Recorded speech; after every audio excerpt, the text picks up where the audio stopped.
योग का सार ब्रह्मांड के साथ एक होना है।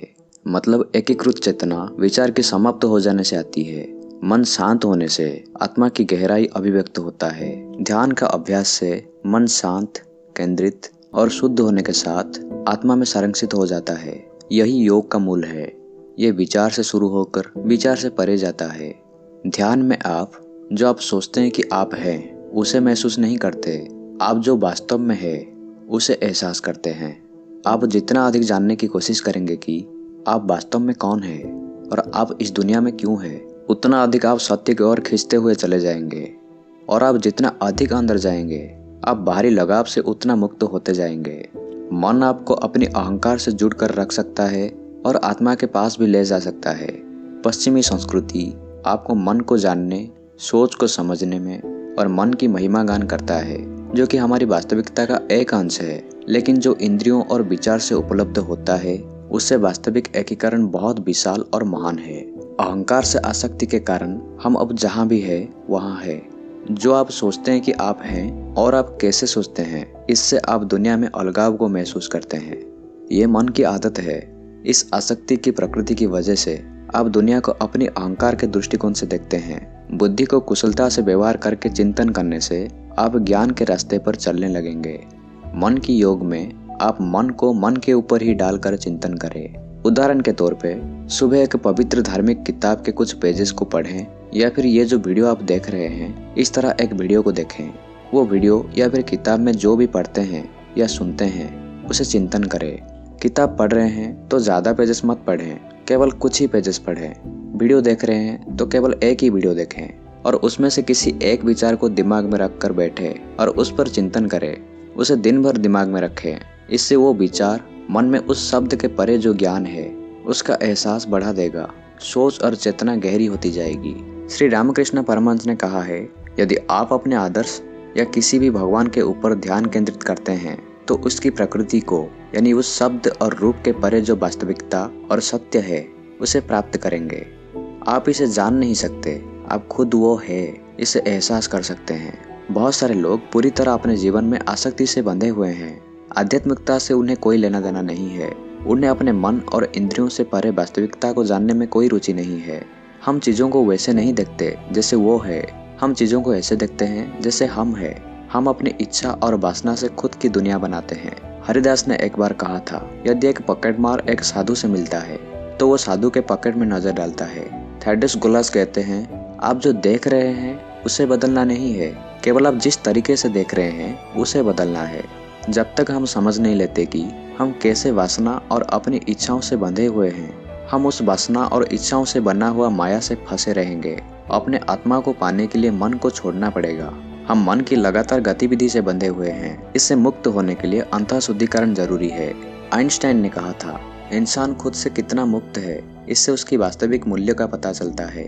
हमें लगातार विचार से मुक्त होना है। इंद्रियों द्वारा मिलने वाला अनुभव में गुलामी से मुक्त होना है। सब कुछ पाने के लिए सब कुछ अंदर से छोड़ना होगा।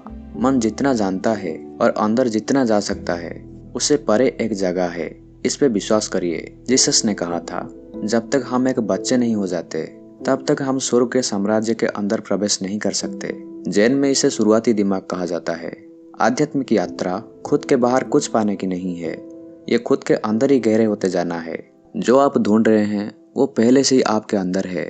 इसे हिंदुओं ने आत्मन कहा है, बुद्धिस्ट ने शुद्ध बुद्ध का मन कहा है, जीसस ने भगवान का राज्य कहा है। ये संपूर्ण चेतना है, ब्रह्मांड के साथ संबंध है और यही परम ज्ञान है। उस परम ज्ञान को पाने के लिए मन के परे जाकर अनंत शांति, सभी दुखों से परे, सर्व समृद्ध, सर्वशक्तिमान उस आत्मन का एहसास करने के लिए कुछ अभ्यास को जरूर करें। लेकिन इससे अभ्यास की तरह नहीं, वरम एक जीवन शैली की तरह इसे जिए। पहला अभ्यास, सांस को देखना। ये एक सरल और प्रभावशाली अभ्यास है। इससे धीरे धीरे जीवन बहुत साधारण और सामान्य होने लगेगा। कुछ करने की प्रयास करने की जरूरत नहीं है। हर वक्त जो भी काम कर रहे हैं, अपने सांस के प्रति जागरूक रहिए। यह हमारे पास हर समय उपलब्ध है, क्योंकि सांस और मन जुड़ा हुआ है।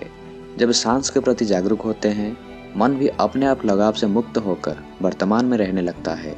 सांस आ रही है और जा रही है, बस इसे जागरूक रहिए। हर वक्त सांस के प्रति जागरूक होने से पूरा जीवन ध्यानमय हो जाएगा। इससे धारणा शक्ति बढ़ने लगेगा और मन शक्तिशाली होने लगेगा। किसी भी एक चीज के प्रति जागरूक होने से एक ही चीज पर एकाग्रता की क्षमता बढ़ जाएगा। आप हर पल 24 घंटे सांस पर ध्यान दे सकते हैं या फिर किसी भगवान का नाम या मंत्र पर भी ध्यान दे सकते हैं। मन में दोहरा सकते हैं, जिससे आप एक विचलित मन को एक ही जगह में टिकाने के काबिल बनाते हैं। झूठ में फंसा हुआ और चंचल मन को एक जगह पर स्थिर कर देना। मन बहने लगेगा, उसे वापस लेकर आना है। अपने सांस पर या फिर मंत्र के ऊपर ध्यान देना है। जितनी बार मन भाग जाए आराम से वापस लेकर आए और मंत्र का जाप करें या फिर सांस के प्रति जागरूक रहें। जब आप खाते पीते चलते सोते भगवान के नाम का जप कर रहे हैं, आप वास्तव में जीवन को आध्यात्मिक बना रहे हैं। आप संसार के द्वंद्व और माया से मुक्त होने की यात्रा में चल रहे हैं, ध्यान को बढ़ा रहे हैं। मेरे गुरु नीम करोली महाराज जी कहते थे, मन को वापस लेकर आए और भगवान की कृपा मिलने लगेगी। दूसरा अभ्यास, ये थोड़ा उन्नत अभ्यास है। कुछ लोग इसका निरंतर अभ्यास करने में थोड़ा मुश्किल अनुभव करते हैं। यदि आप ये नहीं कर पा रहे हैं तो आप पहला अभ्यास करें। उसे धीरे धीरे ये अभ्यास भी अपने आप होने लगेगा। खुद के अहंकार को समर्पण कर देने में शुद्धता आती है। अंतः शुद्धिकरण एक जाने देने की क्रिया है जो कि विवेकपूर्ण जागरूक होने से आती है। आपको समझना होगा, आत्मा जीवन के जरिए गुजर रहा है, जहाँ एक नाटक चल रहा है और आप उस नाटक से अलग है। आप मानव अनुभव से जीने वाले एक आध्यात्मिक सत्ता है। रोज के अखबार से दिमाग को भरने की बजाय ऐसे चीज रखिए जिससे आप ज्यादा जागरूक हो सकें। आप जितना अधिक जानेंगे कि आप क्या नहीं है, प्राकृतिक रूप से आप जो वास्तव में है उसे महसूस करने लगेंगे। जागरूकता से अंदर जाइए, खुद के विचार व्यवहार को देखिए और वर्तमान में रहिए। तो ये अभ्यास कुछ इस प्रकार है। जो जागरूक है उसे देखिए, जो भी चल रहा है उस सारे गतिविधियों का हमारे अंदर एक दृष्टा है। आपको उस जागरूक दृष्टा को देखना है।